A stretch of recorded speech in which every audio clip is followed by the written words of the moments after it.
Panorama group, जो सोचता है वो करता है। आपके अपने सपनों का आशियाना। देखिए, अब आते हैं उजियारपुर में नित्यानंद राय और आरजेडी के आलोक मेहता। नित्यानंद राय का ये गढ़ कहा जाता है कि नित्यानंद राय हमेशा सीट के बारे में किसी महागठबंधन के सपोर्टर से पूछिएगा ना तो बिना सोचे कहेगा कि हार गए हैं। इतना ही, बस इसी से शुरू कीजिए आप कहानी। मतलब ये हार गए हैं। पिछले बार का आंकड़ा क्या कहता है सर? पिछले बार वही नित्यानंद राय थे और आरएलएसपी से उपेंद्र कुशवाहा लड़े थे। उजियारपुर सीट है, नित्यानंद राय जीते, केंद्रीय गृह राज्य मंत्री बने, जीते लगभग 2,77,278 वोट से।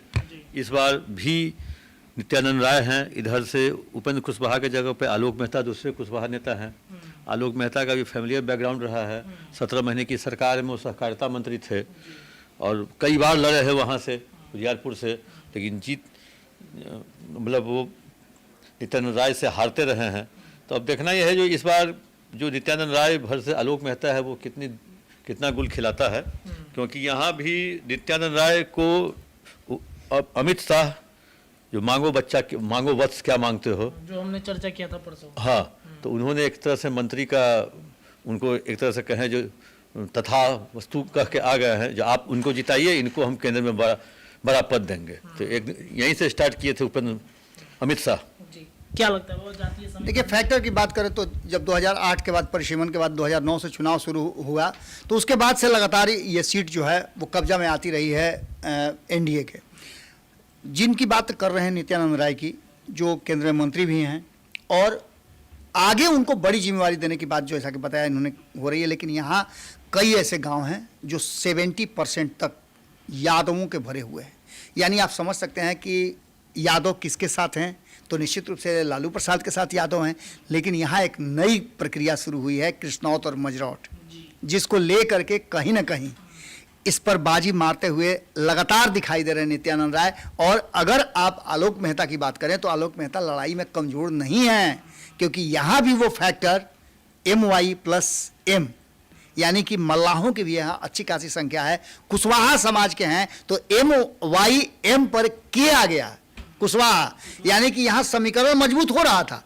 लेकिन इन सब के बावजूद जो कृष्णौत मजरौट हुआ और बाकी के पचपवनिया हैं, ईबीसी हैं, वो निर्णायक भूमिका में हैं और यादवों के गैर यादव ओबीसी जो हैं यहाँ भी एक बड़ा फैक्टर बनते हैं। यही कारण है। इसके साथ सबसे बड़ी बात यह है कि यहाँ जो भूमिहार राजपूत जो ये क्षेत्र कट के बना है, तो मुजफ्फरपुर में कुछ अंश है, कुछ समस्तीपुर में है, तो कुछ अंश इसका वैशाली से जुड़ा हुआ है। तो ये सारे जगहों से जुड़े होने का कारण जो है कि ये सब कोई थोड़ा थोड़ा इन्फ्लुएंस करता है। जैसे आप समझते हैं कि 5 लोगों की लाठी एक के लिए बोझ हो जाता है, तो निश्चित रूप से वही बोझ जो है बन करके और यहाँ आलोक मेहता के लिए मुश्किल पैदा करता है। नित्यानंद राय निकल जाएंगे। बिल्कुल, यहाँ से नित्यानंद राय यहाँ से निकल रहे हैं बीजेपी से। नित्यानंद राय इस जगह पर आए थे तो चुनाव हारे हुए थे, जब यहाँ से गए तो चुनाव जीत के गए हैं। सिंपल विश्लेषण यही है। यहाँ के यादवों में एक बड़ा नैरेटिव सेट कर दिया गया था कि किसके साथ हो, भाजपा वाला साथ कि हमारा साथ। और लगातार कार्यक्रम जो हुए हैं उसकी वजह से समस्तीपुर और इन जगहों पर यादव जाति को एग्रेसिव कर दिया गया था इंडिया गठबंधन की तरफ। लेकिन मैं बार बार ये बात कहता हूँ कि क्या बाकी यादव नेता नहीं है।